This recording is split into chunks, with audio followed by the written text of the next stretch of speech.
When asked what surprised him about humanity the most, the Dalai Lama is said to have replied, "Man."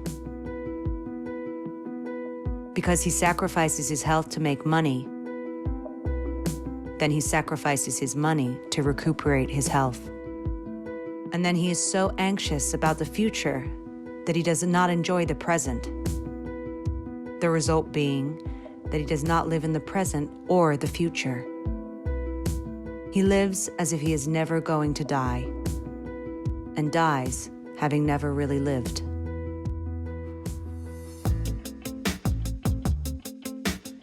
Well, I think for some of us to wake up, we need a wake-up call.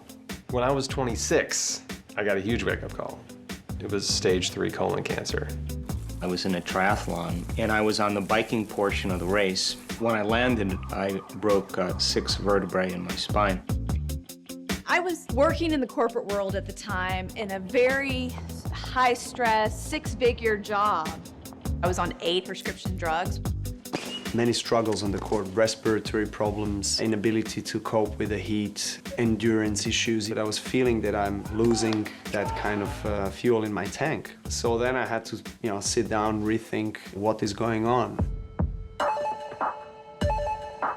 People have seen the movie The Matrix, and they say, oh, that's a science fiction movie. And I go, no, The Matrix is a documentary. We've all been programmed. I can tell if somebody is trapped in conformity by looking at their first 60 minutes this morning. If you wake up and you do what 86% of smartphone owners do, they grab their phone, they look at it, and they go into the social media, they go into their email, they go into their text, their voice message, or games, and they're starting their day in reaction. We were taught in the 80s and the 90s, which was basically consumerism, which was attain power, money, wealth, status, and you'll feel good. We take goals belong to society, we take goals belong to our parents, we take goals that we think and justify and rationalize that we need in order to be happy. The problem is, the culturescape keeps engulfing us and telling us that we need a college degree, we need to get a good career, we need to work from 9 to 5 so that someday we can finally retire and see the world.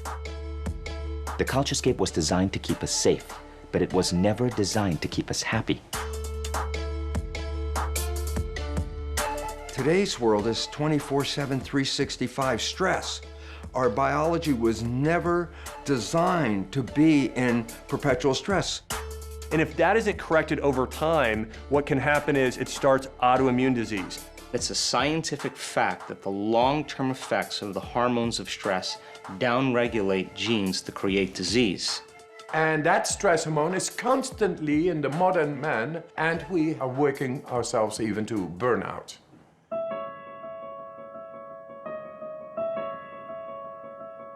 We all know the world is in tremendous crisis and peril today. People are overwhelmed and they don't know how to process it. So they're saying, where else can I look? So I learned to deal with that, to go past that. That made me able to swim under the ice or run marathons barefoot or climb Mount Everest, Kilimanjaro, all in shorts. We are able to go back to the depth of our physiology, far more than scientifically stated, to prevent from disease, prevent from depression, to have a lot more control over your life. Happiness, strength, and health. Those are the most important assets of life. Your life can shift dramatically in an empowered way if you learn how to control your emotions. After that, I felt so strong as a tennis player on the court, and I recovered better. I had more endurance, I had more clarity of mind. All of a sudden, the horizons of life opened up to me. Regardless of profession, everybody wants to be healthy and thrive in well-being. We are, all of us, without exception, sitting on top of mountains of untapped human potential. All great things begin on the inside. It begins with transcending your fear-based belief systems because you begin to create momentum, and that momentum can really begin to change your life. Now is the time to take our passions and our quirks and our visions and bring them out into the world because there never will be another one of us.